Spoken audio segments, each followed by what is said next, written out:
eu sempre procurei unir a parte acadêmica com a parte profissional e nisso é onde surgiu bem a economia, onde fiz mestrado no CAEM, sou graduado pela Unifor em administração, pós na Fundação Getúlio Vargas em gestão empresarial e também tenho um pós lá na Federal em consultoria. Mas minha visão sempre foi tentar olhar o impacto da economia na sociedade e como isso faz refletir o dia a dia de quem não entende, como a gente estava conversando antes, o economês, mas é mais quem sofre os impactos do que a economia traz para a vida da gente. Então é nessa linha até que a gente está fazendo sociologia agora, no doutorado em Portugal, justamente para analisar o impacto no mundo, em outros países e também no Brasil, da economia na sociedade. Nós estamos assim, no meio, vamos dizer assim, no meio do turbilhão do furacão, né? Fazendo analogia para esse furacão agora que acabou de passar lá nos Estados Unidos e aqui na América Central, nós somos mais ou menos aquele paizinho lá da América Central, que é um país pequeno, onde o furacão passa e tá lá, destruiu muita coisa. Então nós temos que reformular a casa, reformular o telhado, construir tudo de novo. Não acabou o país não se destruiu, não terminou, mas ele tem que ser reconstruído.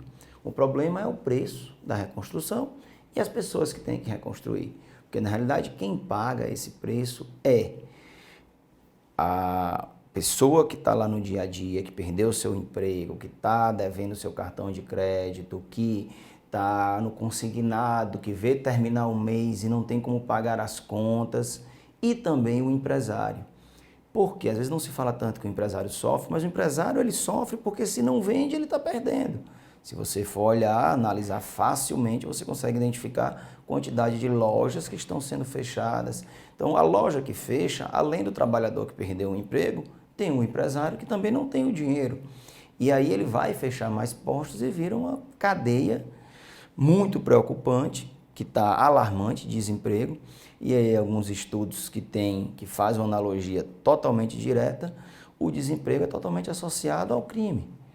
Porque aquele empresário que perdeu o emprego, automaticamente ele não vai para o crime de roubo ou para o crime, mas ele às vezes deixa de pagar um imposto, ele deixa de cumprir com suas obrigações e alguns funcionários que estavam lá na ponta, que se vê no desespero, ele acaba indo realmente para o crime.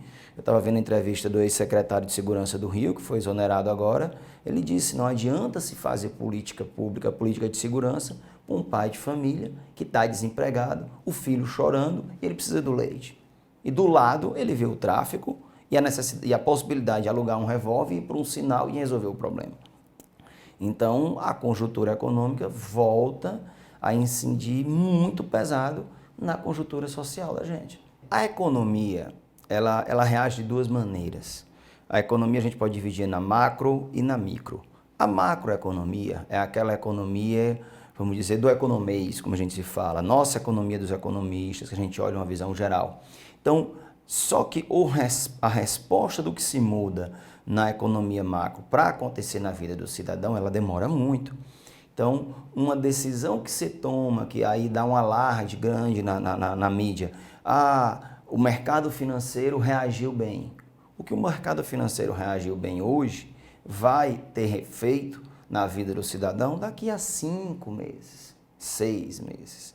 Então, respondendo sobre a questão do governo, eu acredito que o governo fez o que ele pôde. Poderia fazer mais, poderia fazer menos? Tudo bem, poderia. Eu acho que essa equivalência de mais e menos é relativo muito da visão de estratégia do governo. Mas a reação, independente de ele ter feito mais ou de ele ter feito menos, ela iria durar ao mesmo tempo. 5, 4 meses. Eu acho que essa reação tem que vir além do governo, das pessoas. É onde eu acho que o empresário, e aí eu convivo com vários, academicamente a gente pega vários exemplos de empresas que estão no mesmo ramo, umas que estão fechando e outras que não. A crise, ela não vem de uma hora para outra. A gente usou o exemplo do furacão, mas usando o furacão você sabe que ele vai chegar. Então a crise ela veio anunciada. Essa crise ela passou pela Europa, pelos Estados Unidos e todos que tinham um conhecimento razoável de economia sabiam que ela ia acontecer. Então, o empresário que estava mais estruturado, procurou organizar melhor sua empresa, diminuir estoque, diminuir custo, melhorar a questão de atendimento, melhorar a margem de rentabilidade. Então, que se preparou, sabendo que não poderia fazer dívida, ele está passando por ela. E agora, o que não se preparou, que estava aumentando estoque, aumentando endividamento, contratando funcionário, que estava acreditando no seu produto, mas sem olhar o contexto geral, esse está passando por uma dificuldade. E aí é onde eu consigo enxergar que uma das soluções para esse empresário, e também porque está preparado, é voltar para o mercado externo. Europa, África, Estados Unidos, porque a desvalorização do real ajuda muito a exportação e uma das saídas é a exportação. Nesse sentido até é onde eu sou diretor de uma empresa, da Consult Solutions, que nós fazemos essa transição. Nós fazemos o estudo, a viabilidade, o custo para que as empresas tirem seu produto daqui e levem para a Europa. Nós já temos uma filial na Alemanha, estamos abrindo outra filial agora em Portugal, justamente com essa ideia. Porque eu vejo muito a ânsia do empresário e a agonia. Eu tenho um produto, eu tenho qualidade e não consigo vender. Mas a Europa está aqui do lado. Fortaleza é o caminho mais próximo do Brasil para a Europa. Então, por que não brigar lá? É uma das soluções que eu vejo. Se nosso mercado está ruim, vamos brigar lá. É uma possível solução que eu consigo enxergar. O crescimento ele vai acontecer, certo? Até porque o ciclo de uma crise tão pesada como foi a nossa, que vamos entrar para o segundo ano de recessão, ele vai acontecer. Depois de uma queda, automaticamente se estabiliza e depois a gente tem esse crescimento. Já temos os primeiros sinais, mas eu volto, e aí é onde é o desânimo quando chega um aluno meu e diz, professor, eu estou escutando que o crescimento vai ter, mas eu trabalho numa loja que eram 12 funcionários, hoje tem 6 funcionários, e o dono está dizendo que pode ser que depois do Natal ele feche a loja. Então, a dor de quem vai nos ler, a dor da pessoa, do trabalhador, ela não vai passar nesse início do crescimento. Nós ainda vamos sentir mais desemprego, nós vamos sentir, final de ano, um mercado que eu analiso muito, até porque eu fui desse mercado como empresário, o mercado varejista, final de ano aquelas grandes contratações temporárias não vão acontecer. O 13º das pessoas, a maioria, vai ser para pagar o que já está devendo. É a pessoa que está no consignado e vai quitar aquele consignado. Então, a grande compra, presentes de Natal, dificilmente irão acontecer. Então, se o empresário já sabe que não vai ter essa pessoa para consumir, ele não vai comprar. Se ele não vai comprar, a indústria não produz. Se a indústria não produz, ela também não contrata. Então, é um sinal de melhora? É um sinal de melhora. Estamos saindo, mas não vai ser algo... Eu posso dizer que assim, nós estávamos nos afogando, pegamos a boia, mas a margem lá da praia ainda está longe um pouquinho, tem que nadar. Historicamente, alguns indicadores no final do ano sempre eles vão dar uma melhorada, certo? Historicamente, quando chega novembro, dezembro, começa a aumentar a quantidade de contratação. Historicamente, a indústria produz mais ou setembro, agosto, setembro, para poder entregar isso em novembro e as lojas venderem em dezembro. Então, alguns indicadores, eles têm esse resultado devido ao contexto histórico, mas eu acredito que há alguns também realmente já uma reação do mercado. Até porque o Brasil estava muito enraizado na crise. Então, algumas reações, e principalmente essa medida agora do limite do teto de gastos, deu uma luz para o mercado externo. O que eu vejo é que assim, o governo anterior, e aí não entrando na questão de petista ou não petista, entrando na questão de economia e gestão, ele dizia que a crise era externa e não interna. Eu acredito que a boa parte da crise é interna, não é efeito lá fora. Mas eu acredito também que a solução nossa interna está lá fora. Então, dá um exemplo claro, um cliente nosso, ele está tendo 3 vezes a margem de lucro para vender na Europa do que ele vende aqui no Brasil. A gente fez análise, vamos colocar o produto dele lá fora, já está começando a rodar o produto dele lá fora. Então, a crise no Brasil atinge, mas ele procurou outros mercados. Então, eu acho que, do mesmo jeito que parte da crise veio de lá de fora e é interna, parte da solução também está lá fora. Então, e aí eu consigo melhorar esses indicadores, porque o indicador é interno. Eu vendo lá fora, mas o meu funcionário que eu contrato é aqui no Brasil. Na hora que eu invisto em propaganda, na hora que eu vou investir num novo maquinário, então todo esse investimento é aqui. Eu vendo lá fora e o dinheiro retorna. Além do dinheiro retornar, o próprio funcionário vai estar ganhando salário e gastando aqui. Então, eu acredito que esses indicadores realmente, como você falou, voltando para a questão inicial, são uma questão de um contexto histórico, mas muito também em relação já à reação do mercado. Eu acredito que para quem leu a PEC inteira e tem um conhecimento de economia, é bem favorável. Independente de ser o governo A ou B, a sigla A ou B está colocando, o que é que nós estamos avisando para o Brasil e para o mundo? O Brasil vai procurar gastar menos do que ganha. Então, o governo vai gastar menos do que ganha. Então, o governo não pode estar aumentando os seus gastos. Então, quem investe num país que você sabe que ele vai gastar mais do que ele ganha? Eu teria medo de investir nesse país, que pode ser que ele não me pague. Nós temos um exemplo da Venezuela. Então, a ideia central da PEC é essa. Existem alguns distúrbios que alguma mídia colocou, e aí eu acho que é partidária, isso eu discordo, deveria ser olhar pela visão econômica e financeira. Vai faltar dinheiro para a saúde, vai faltar dinheiro para a educação. Mas, bem, o que eu vejo é que o gasto do governo, por exemplo, em construir uma estrada, se não tem dinheiro, ele não vai construir aquela estrada. Vai se investir o dinheiro na saúde e na educação. Quer construir a estrada? Faça uma parceria com alguém privado, que a empresa privada ganhe. Mas a intenção da PEC é mostrar para o mundo que acabou ou vai diminuir esse gasto desenfreado.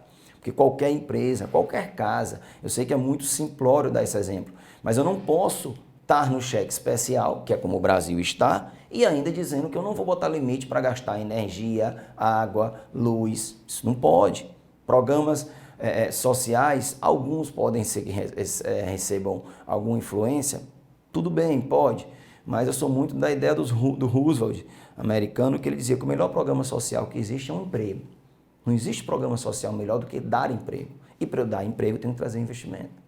O efeito que eu acredito que teve a primeira aprovação, vamos ter mais duas, mas eu acredito que ela vai acabar passando depois do formato como está sendo conduzido, é a volta do investimento externo. O investidor externo, ele, principalmente o chinês, o americano, mas ele tem o dinheiro para investir, agora ele precisa de uma segurança. Ninguém coloca dinheiro onde não tem segurança. Então, trazer de novo, de fugir do economês, é como se o investidor externo fosse construir uma calçada, por exemplo, tem duas bodegas, a Bodega Brasil e a Bodega Chile. A Bodega Brasil, eu sei que o cara tem mercadoria, mas está devendo a todo mundo e continua esbanjando dinheiro. Eu vou construir a calçada lá, pode ser que não vale a pena que ele não me pague. Enquanto tem outra bodega, que é a Bodega Chile, que não deve a ninguém, que os gastos são controlados, que ele não esbanja dinheiro, então vale a pena eu investir e construir uma calçada lá, porque eu sei que vai gerar mais receita e ele vai me pagar. Então, o que eu posso concluir é que o dinheiro do investidor externo, ele vai voltar a entrar no Brasil e o investidor interno também vai dizer, opa, eu sei que amanhã o governo não vai triplicar o salário de todo mundo. E aí vai faltar dinheiro para a saúde, para a educação, porque ele vai ter que pagar as contas que ele está gerando de forma absurda, sem controle. Então, eu acredito que o grande impacto vai ser a volta no investimento. Eu acredito que sim, muito prejudicial, mas o Brasil aí deixaria de investir do bolso e iria abrir para a iniciativa privada. Aí eu continuo tendo investimento, só que o investimento é terceirizado, é iniciativa privada, e eu pego o meu dinheiro, que já está escasso, e começo a gastá-lo com o que é essencial. Educação, saúde, segurança, porque a parte de investimento em infraestrutura é essencial? É, mas é algo que é muito pesado o valor econômico e demora a chegar na sociedade. Então, eu acho que o Estado tendo um menor peso com esse fardo que é a infraestrutura e passando isso para a iniciativa privada, vai melhorar. Primeiro, gera emprego na hora. A iniciativa privada, geralmente, ela é mais rápida e mais eficiente do que a pública. Então vai gerar emprego, o Estado não vai gastar com isso e o Estado vai estar investindo no que realmente é importante para o Estado. Nós já estamos no cheque especial. Não é porque eu vou parar de aumentar meu gasto de energia, por exemplo, que meu cheque especial vai voltar, que eu vou quitar meu cheque especial. Então a PEC, ela não veio para dizer eu vou solucionar as contas. Não é isso. Eu não vou gerar mais contas. Então, já que eu não li a reportagem do Estado de Minas, mas já que demoraria até 2021, imagina se a gente não travasse essas contas. Nós íamos para 2030. Então, o que a PEC vai fazer não é uma resolução imediata, mas é avisar que nós não vamos aumentar. Agora nós temos um norte. Ainda bem. Então, qualquer investidor sabe, opa, em 2021, o Brasil vai estar equilibrando suas contas. Antes, não se tinha prazo, não se tinha horizonte para esses gastos. O grande peso da Previdência, eu acho que é a falta de gestão, a quantidade de fraudes que tem, o formato como ela funciona. Então, eu concordo que um país que não é tão rico como o Brasil ter uma previdência onde as pessoas se aposentam muito mais cedo do que países como a Alemanha, como a Inglaterra, por isso essa conta não fecha. Mas, acrescentando a isso, eu tenho que ter uma melhor gestão. Porque além da conta não fechar, eu pago previdência para quem não recebe, para quem não merece receber, para quem não se enquadraria, mas frauda de alguma maneira a previdência. Então, a soma dos dois é absurdo. Mas assim, voltando no assunto previdência, até eu falo isso para meus alunos, para que alguém não trabalhe, que alguém receba a previdência, alguém tem que trabalhar por você. Então, se eu pretendo me aposentar daqui a 20 anos, quando eu estiver aposentado, eu tenho que ter uma ou duas pessoas trabalhando para que me sustente. Então, se hoje eu não tenho um emprego, como é que eu vou sustentar alguém que não está trabalhando? Então, eu fico preocupado na hora que eu vejo a questão da Previdência. Eu tenho alunos de 20 anos de idade. Professor, como é que eu vou me aposentar só com 45 anos de idade? Você já contribuiu quantos anos? Não contribui nenhum. Mas como é que você quer se aposentar sem nunca ter trabalhado? Você quer que quem pague para você? Porque na hora que você tem alguém sentado, aposentado, que eu digo sem fazer nada, mas ele já contribuiu a vida toda, é porque ele contribuiu e alguém está contribuindo. Se eu tenho uma ponta que agora não contribui e não quer contribuir, então, como é que eu vou fechar essa conta? Então, eu acho que tem que ser revisto também na sociedade a questão que a aposentadoria, entender que o Estado não cria dinheiro. O Estado ele tem dinheiro em cima de impostos. Impostos para as pessoas, que é o imposto de renda, e imposto para as empresas. A pessoa que não quer pagar imposto e ela quer também se aposentar, então a conta não fecha. Então eu acredito que a Previdência é realmente um grande impacto, o encargo trabalhista também é um outro grande impacto, mas a sociedade tem que tomar para si também o olhar do todo. Eu não posso pensar, eu vou levar mais 5 anos para me aposentar, mas eu tenho que olhar o todo. Não adianta eu querer me aposentar e daqui a uns 5, 6 anos o governo dizer, olha, eu não tenho dinheiro para pagar aposentadoria para ninguém. Quanto menos o Estado investe, quanto menos ele está presente na lista de pagamentos, mais vai sobrar para que ele invista no que é essencial. E na hora que ele enxuga essa máquina, que ele torna essa máquina mais eficiente, ela vai gerar mais resultado, se gastando bem menos. Assim, eu vi isso na minha vida profissional. Eu sou da época antes Ambev e depois Ambev, na cervejaria Astra, antiga aqui em Fortaleza. A mesma atividade que se fazia antes Ambev com 5 funcionários, a Ambev, quando assumiu, fazia com 2 e gerando mais resultado. Então, se você tem algo mais eficiente, você tem menos custos e aí você tendo uma máquina mais enxuta, provavelmente, desde que seja bem qualificada, você terá um resultado melhor. Eu gosto muito de ir na pessoa, no cidadão, no seu João, na Dona Maria. Uma coisa que o Brasil não tem, pergunto para meus alunos, que eu considero uma classe A, quem lhe ensinou a mexer com dinheiro? Como foi sua relação com dinheiro? Quando você recebeu sua primeira mesada, seu primeiro salário, o que eles explicaram sobre como gastar, onde investir, como guardar? A maioria das pessoas não tem essa conversa, Nem pai, nem mãe. Dinheiro no Brasil não tem essa conversa. Se você for procurar, maioria, você olhar para você ou olhar para seus filhos, eu sentei quando para explicar para meu filho o que é o dinheiro, por que eu devo gastar menos. Não se tem. A relação com o dinheiro é a TV, que ela só diz o que? Gaste, e o banco, que ele diz gaste que eu te dou. Então, como é que essa pessoa vai imaginar em poupar, em guardar, em planejar? Então, eu acho que nós temos que ter educação financeira na vida das pessoas para eu gerar uma próxima geração que tenha o quê? Eu quero uma televisão. Quanto é a TV? É 1.000? Eu ganho 1.000? Então, se eu juntar 100 durante 10 meses, eu vou lá e compro ela à vista. Não eu ganhar 1.000 e gastar 10.000. 1.000 da TV, 1.000 do ar-condicionado, 1.000 da geladeira. Não, mas a prestação é só 100. Então, essa ideia de prestação que muitos países proíbem, Europa não funciona, Estados Unidos também, está começando na Europa agora, você não parcela nada no cartão em 12 vezes nos Estados Unidos, porque eles sabem que o cara vai se endividar demais. Então, essa ideia de dívida e consumo sem você primeiro sofrer, eu digo que assim, para você ter o bem, você tem que sofrer. Se você primeiro for ter e depois sofrer, você vai sofrer bem mais. Se você primeiro sofrer e depois você for ter, você vai sofrer bem menos. Então, isso é uma ideia. Eu vejo muito compra de carro, todo mundo compra carro financiado em 40, 60. Se você juntar, isso eu ensino muito nas minhas disciplinas, com 20 prestações daqueles 48, você compra o carro à vista. E então, isso é uma. A segunda, o empresário olhar o mercado externo, venda fora. O mundo é pequeno. Há 10, 20 anos atrás, as barreiras eram muito maiores. Então, o seu produto pode sair daqui hoje e estar nos Estados Unidos, na Alemanha, na Inglaterra, na Europa, em 10 dias. O exemplo disso é a China. A China considera qualquer lugar do mundo pequeno. Algumas empresas da China já têm como slogan lá, espero a abertura do mercado em Marte. Então, é algo totalmente ilusório, mas mostra como para eles o mundo é pequeno. E eu vejo meus empresários aqui em Fortaleza, não, porque exportar dá muito trabalho, vender para fora dá muito trabalho. Dá trabalho realmente, mas ainda bem que dá. Porque se dá, poucos vão, e se você for, você consegue ganhar mercado.